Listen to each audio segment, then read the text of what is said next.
చెరువులో వేల సంఖ్యలో చేపల మృత్యువాత పడ్డాయి. దీంతో మత్స్యకారులు తమ జీవనోపాధి దెబ్బతింటుందని పూర్తిస్థాయిలో విచారణ చేపట్టాలని, బాధ్యులపై కఠిన చర్యలు తీసుకోవాలని డిమాండ్ చేశారు.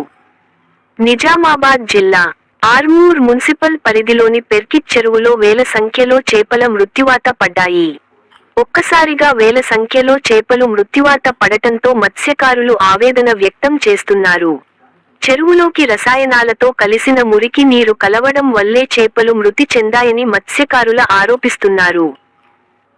గత 5 సంవత్సరాల నుండి వేసవి సమయంలో చేపలు మృత్యువాత పడుతున్న అధికారులు పట్టించుకోవడం లేదని ఆందోళన చెందుతున్నారు.